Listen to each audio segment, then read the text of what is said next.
واذكر ربك إذا نسيت وقل عسى أن يهديني ربي بعضهم يومئذ يتيما ونفخ في الصور فجمعناهم جمعا وعرضنا الكريم makluman tentang jamuan hari raya Masjid Kalimat Islamiah dan akan diadakan pada 26 bulan 4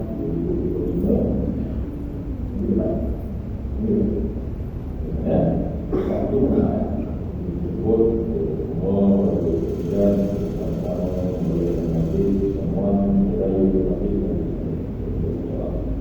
Yang kedua, pembahagian kepada anak-anak saya pemilihan yang telah mendapat tawaran menaikkan ibadah haji tahun ini, mohon berhubung dengan isi masjid Haji Tamziz untuk kita sedikit sahabat. Yang ketiga, kaitan dengan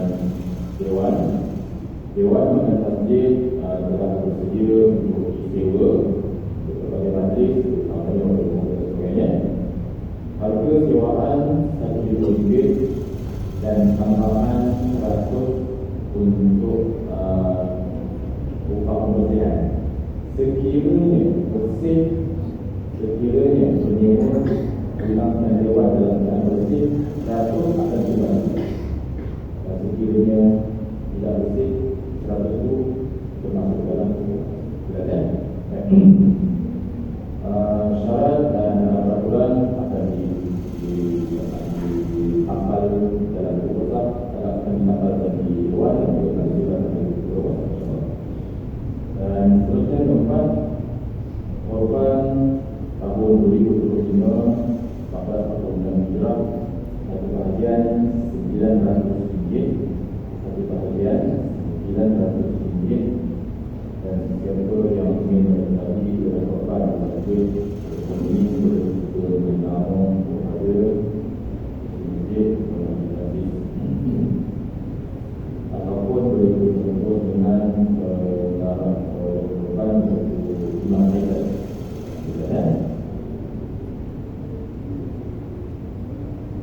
Saya harap hari cakap ni orang yang sedang makan belakang berdoa.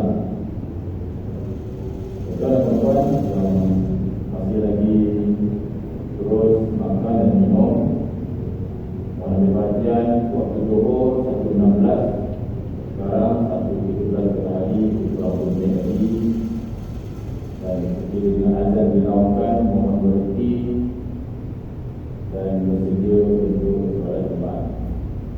Dan mohon bersama yang lain untuk tidak terus minum dan makan selepas akan salam dahulu.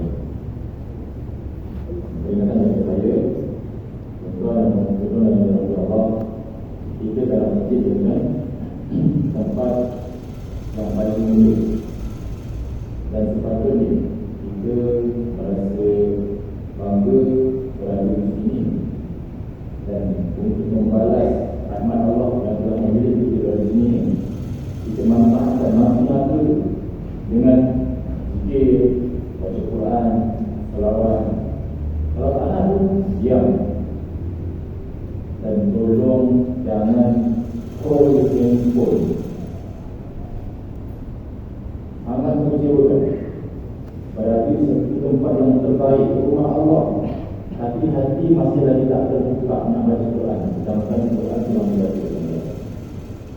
Kalau tak nak menyertai baca tahqiq sama-sama pun diam, simpan pun diam. Benar-benar sama ya. Cek hati ya.